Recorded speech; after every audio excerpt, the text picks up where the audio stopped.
آپ اس بات پر ضرور غور کریں، اور یہ سارے اللہ کے کام ہیں۔ اب آپ کو میں نے جتنی باتیں بتائی ہیں وہ آپ یاد رکھیں۔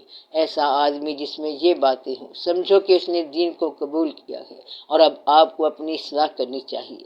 قبول کرنے والوں کا طریقہ یہی ہے کہ جتنا خیال آپ کو بتایا ہے اس خیال کے لیے دعا کی جائے کہ یا رب العالمین یہ خیال ہمیں سمجھ آ جائے اور یہ بات سمجھ آ جائے۔ اگر یہ بات یاد رہ جائے تو پھر انشاءاللہ تعالیٰ یہ خیال سمجھنا بہت آسان ہو جائے گا۔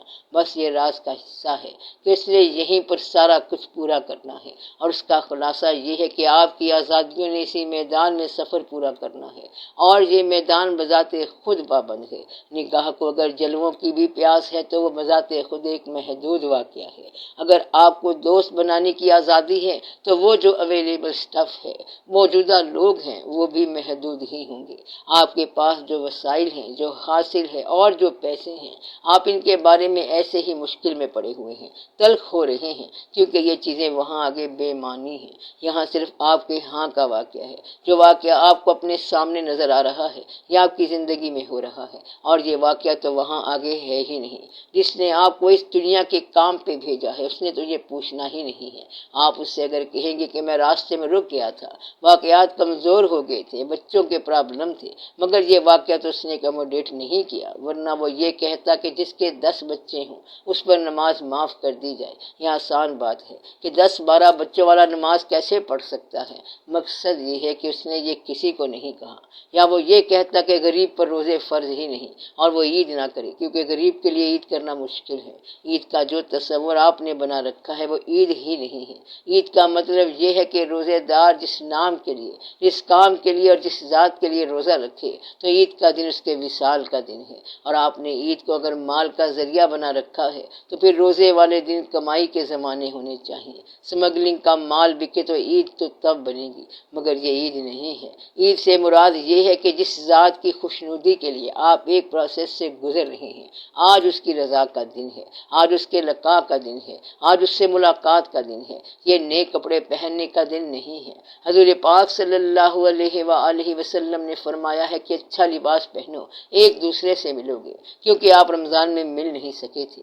صبح شام دن رات تراویح اور روزے میں مصروف رہنے اور نہ ملنے سے اداس ہو گئے تھے، کیونکہ گرم جوشی سے گلے ملنے کا موقع نہیں ملا۔ اور عید کا دن بغل گیر ہونے کا دن ہے۔ اب سارے ایک دوسرے سے بغل گیر ہو رہے ہیں تو پھر خوشبو بھی لگنی چاہیے، لباس اچھا ہو، یہ اچھی بات ہے، اور اس کی عید نہیں ہے جو روزہ نہ رکھے اور عید منائے۔ تو میں آپ سے یہ کہہ رہا تھا کہ جو پرابلم آپ کے ہاں ہے وہ اللہ کے ہاں نہیں ہے، اور آپ کے ہاں پرابلم تو چلتے رہیں گے، اور آپ ان پرابلم کے درمیان ہی سے واپس بلا لیے جائیں گے، اور پھر آپ سے وہی کچھ پوچھا جائے گا جو پرابلم کے بغیر والے سے پوچھا جائے گا۔ اس بات کو یاد رکھنا، کیونکہ یہ پکی بات ہے کہ پرابلم والے سے بھی وہی سوال پوچھا جائے گا جو پرابلم کے بغیر والے سے پوچھا جائے گا۔ اگر سوال کچھ اور کا ہونا ہے تو پھر آپ کی پرابلم جو ہے وہ آپ پر حاوی نہیں ہونی چاہیے۔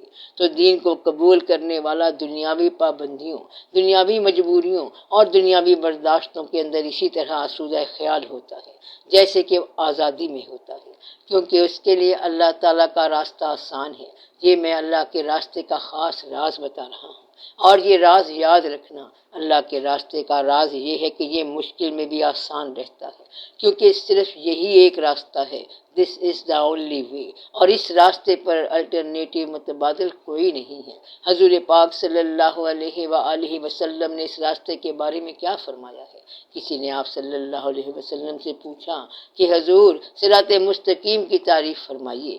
آپ صلی اللہ علیہ وسلم نے ایک سیدھی لائن بنا دی، ایک راستہ ادھر بنا دیا اور ایک لائن ادھر بنا دی، پھر فرمایا یہاں سے چلو، ادھر ادھر نہ جاؤ بلکہ سیدھے چلتے جاؤ، تو یہ صراط مستقیم ہے۔ تو سیدھا راستہ وہ ہے جس میں دو خیال نہ ہو اور بس ایک ہی راستہ ہو۔ میں نے پہلے بھی بتایا تھا کہ یا تو آپ اپنی لائف کے کریٹر، خالق ہیں، یا پھر یہ جان لو کہ آپ پابندیوں میں کتنے آزاد ہیں۔ کچھ کیا ہے تو آپ وہ قبول کریں، یا پھر آپ اپنی زندگی کے خود مصنف بن جائیں۔ تو جو خود مصنف بنے گا وہ تو پریشان ہوگا کہ میں نے اپنے لیے کیا لکھا ہے۔ اگر اس کی زندگی تلخ ہے تو وہ جواب دے کہ اس نے زندگی کو تلخ کیوں کیا ہے، پہلے وہ ہمیں جواب دے، کیونکہ اللہ کو تو بعد میں جواب دینا ہے۔ یا پھر آپ یہ کہیں کہ سب اللہ کی طرف سے ہوا ہے، اگر ادھر سے ہوا ہے تو پھر آپ کو مبارک ہو، پھر تلخی کس بات کی، اب آپ کی غلطی کوئی نہیں ہے۔ لیکن اگر آپ ایک کام کرنے کے بعد اب اس کام کو ناپسند کر رہے ہیں تو یہاں پر پریشانی ہوگی۔ لہٰذا آپ نے جو کر دیا اسے پسند کرتے جائیں کہ جو ہو گیا وہ ٹھیک ہے، یہ نہ کہنا کہ یہ کیا ہو گیا، کاش ایسا نہ ہوتا۔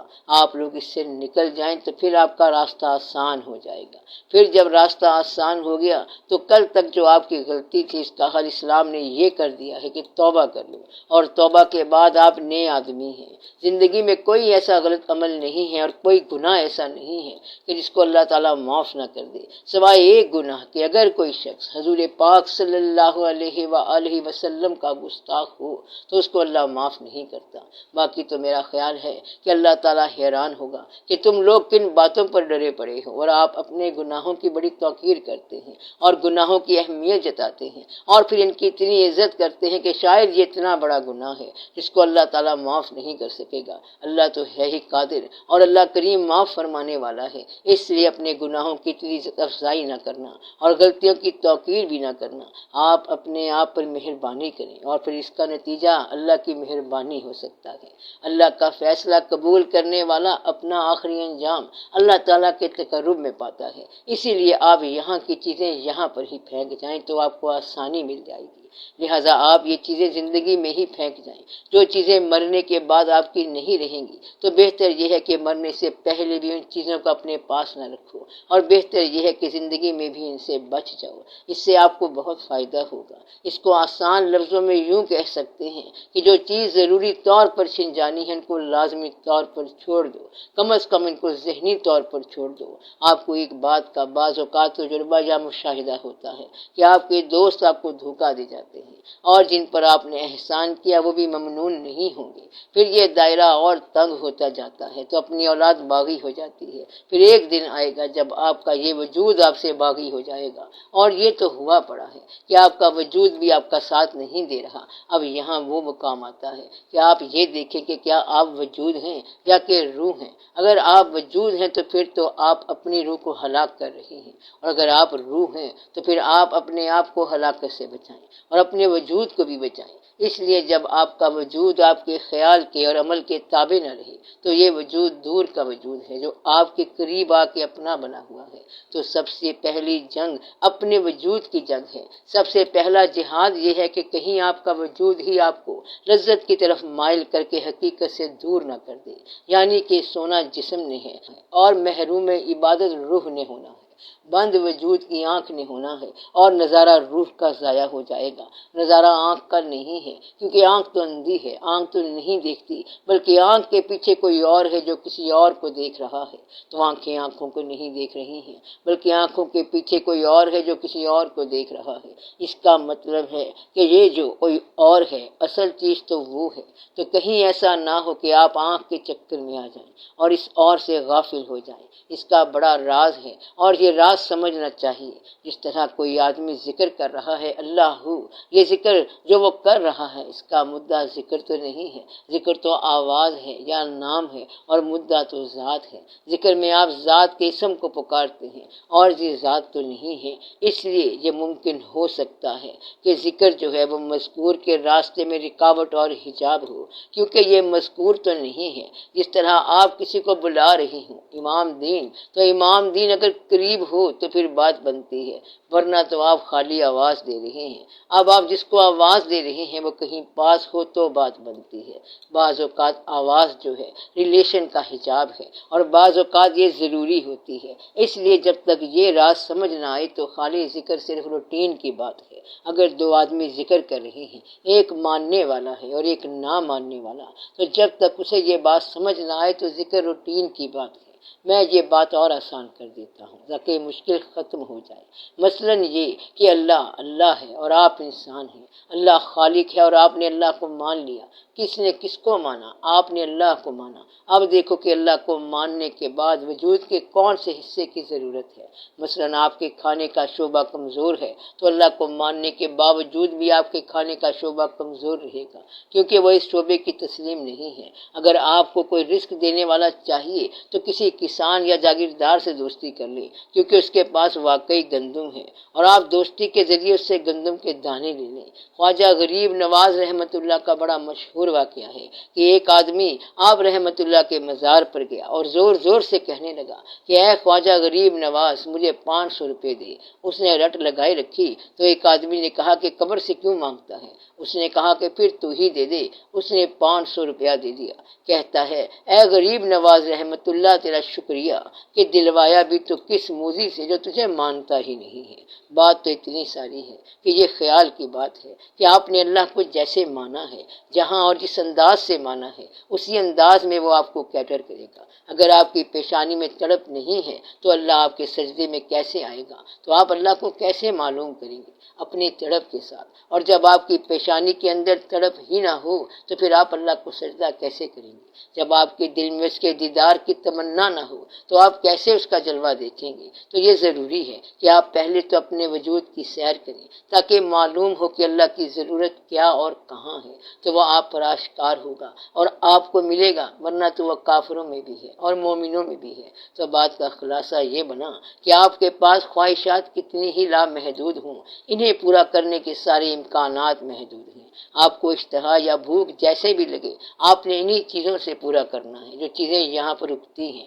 آپ یہ کسی کو نہیں کہہ سکتے کہ مجھے بھوک لگی ہے ایک ایسی چیز کی جو دنیا میں نہیں ہوتی، تو جو کچھ یہاں اگے گا آپ کو اسی کی بھوک لگے گی۔ اب خالق نے کمال یہ فرما دیا کہ جیسے کائنات کی تخلیق فرمائی ویسی ہی آپ کی ضرورت پیدا کر دی، حتیٰ کہ آپ کی تخلیق کا نفیس ترین حصہ جو ہے یعنی محبت، اس کو دیکھیں کہ نگاہوں کو جس قسم کا محبوب چہرہ چاہیے تھا اس نے ویسا ہی تخلیق فرمایا۔ کبھی محبت ہو تو پتہ چلتا ہے کہ ایسا بھی ممکن ہے کہ آپ کو کوئی گائے خوبصورت لگے اور کوئی شیر خوبصورت لگے، پھر پتہ چلتا ہے کہ محبت کی خوراک کے لیے جس قسم کا وجود اور چہرہ درکار تھا وہ یہی تھا۔ اب یہاں ایک نقطہ یاد رکھنے کا ہے کہ سب کریشن، ساری تخلیق، جانور، پرند چرند، چیونٹی، مکڑی وغیرہ سب چل رہے ہیں، سارے کے سارے اینیملز۔ انسان بھی چلتے پھرتے حیوانوں والی حرکتیں کرتا ہے، کبھی درخت پر چڑھتا ہے، کبھی پانی میں تیرتا ہے۔ اللہ تعالیٰ نے اپنے راز کو حکم فرمایا کہ یہ ساری شکلیں بنی ہوئی ہیں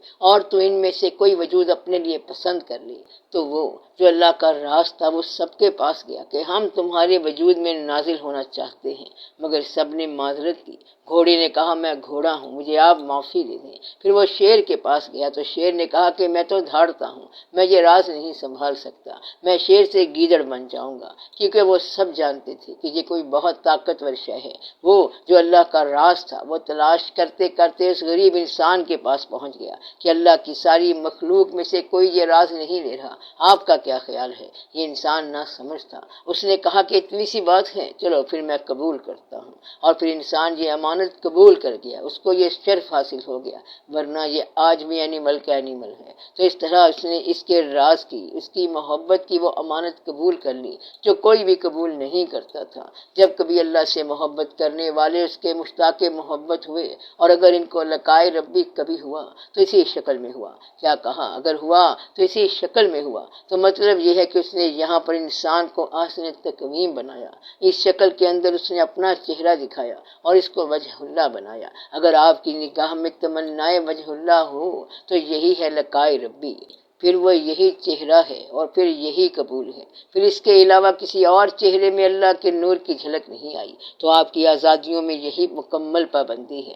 کہ اللہ تعالیٰ کے قصے بیان کرنے والا بھی یہی چہرہ ہے اور سننے والا بھی یہی چہرہ ہے، اللہ تعالیٰ کو دیکھنے والا بھی یہی ہے اور اللہ تعالیٰ کو دکھانے والا بھی یہی ہے۔ جن لوگوں کو کبھی اللہ کا دیدار ہوا یا تمنا ہوئی تو وہ اسی وجود کے اندر ملے گا، اسی پیکر میں ملے گا، کیونکہ وہ فی انفسکم تمہارے اندر ہے، ورنہ فی انفسکم جو ہے وہ اینیمل میں ہوتا تو کیا تھا، لیکن نہیں ہے، یہی انسان ہے فی انفسکم۔ یہاں پر کچھ لوگ جو ہیں وہ گمراہ ہو گئے کہ شاید اللہ شعور کا نام ہے، شاید اللہ عرفان کا نام ہے، شاید اللہ کسی آگہی کا نام ہے، مگر ہرگز نہیں، وہ اللہ تو ایک ذات ہے۔ یہ آگہی کے شعبے جو ہیں یہ تو ویسے اضافی صفات ہیں، ایٹریبیوٹس ہیں، اور آپ کے وجود کے اندر ہی سارا واقعہ ہو جاتا ہے۔ اگر آپ کو کبھی محبت ہو جائے، فرض کرو کہ آپ کو اللہ تعالیٰ سے اللہ کے لیے محبت ہو جائے، تو پھر آپ دیکھیں گے کہ آپ کے پرابلم جو ہیں وہ پرابلم نہیں رہتے۔ نماز میں اگر کسی کا رجوع ہو جائے، توجہ مل جائے، تو اگر اسے کہیں کہ آپ کے بچے بیمار ہیں اور آپ نماز پڑھنے جا رہے ہو، تو وہ کہے گا کہ نمازی کا بچہ کون ہوتا ہے۔ تو اگر آپ اللہ کے کام میں لگ جائیں تو پھر کوئی پرابلم نہیں رہے گا، مگر آپ پرابلم میں پڑے ہوئے ہیں، اس لیے آپ اپنا اصل کام نہیں کرتے۔ اپنے کام کو آپ نے فرض بنایا ہوا ہے، زندگی جو کہ فرض تھی اسے آپ نے شوق بنایا ہوا ہے، جبکہ دین جو شوق تھا اس کو آپ فرض کہتے ہیں۔ دین کیا تھا؟ یہ آپ کا شوق تھا، اور آپ اس کو فرض کہہ کے مجبوری کے ساتھ پورا کر رہے ہیں، اور زندگی جو کہ فرض تھی آپ نے اس کو شوق بنا دیا۔ اب آپ زندگی میں شوق کے ساتھ بھاگتے ہیں اور یہاں مجبور ہو کے آتے ہیں۔ اس لیے اگر آپ اللہ کے کام کو شوق بنا لیں اور زندگی کو مجبوری کے ساتھ گزاریں تو آپ کی زندگی آسان ہو جائے گی۔ عام آدمی کہے گا کہ میں یہ کام اس لیے کر رہا ہوں، یہ بچوں کا کام ہے اور یہ اللہ کا حکم ہے۔ اگر اللہ کہے کہ یہ میرا حکم ہے کہ بچے کوئی نہیں، باپ کوئی نہیں، اور نہ تم کسی کے خامند ہو، تو یہ اس کا حکم مقدم ہے، اور پھر یہ سارا کچھ سیکنڈری ہے۔ اور آپ کیا کرتے ہیں؟ جب دنیاوی چیزوں سے فارغ ہوتے ہیں تو پھر اللہ کے حکم کی طرف جاتے ہیں۔ یہ فرق ہے۔ اس لیے مجبوریوں کو اکوموڈیٹ کرنا ہی آپ کے دین کی نفی ہے۔ دین کی راہ میں مجبوری کوئی نہیں ہوتی، اور شوق کی راہ میں معذوری نہیں ہوتی۔ کیا شوق کی راہ میں بھی کوئی معذوری ہوتی ہے؟ اگر کوئی کہے کہ مجھے اپنے محبوب سے بڑی محبت ہے، اور اسے پتہ چلے کہ اس کا محبوب لاہور اسٹیشن سے گزر رہا ہے اور ملاقات کا موقع ہے، مگر وہ کہے کہ کیا کروں میرے بچے بیمار ہیں، تو اس کی محبت اور شوق میں کمی ہے۔ اس لیے آپ اپنے شوق کی حفاظت کرنے کا طریقہ کیا ہے؟ شوق کی خانقاہ پر مجبوریوں کا قتل عام کرو۔ کہنے کا مطلب یہ ہے کہ اللہ اکبر کر کے قربانیاں کرو، مجبوریوں کو پیش کرو اور انہیں بھیڑ چڑھا دو، تو شوق پھر سرفراز ہو جائے گا اور شوق پروان چڑھتا جائے گا، آپ کا دین بھی محفوظ ہو جائے گا۔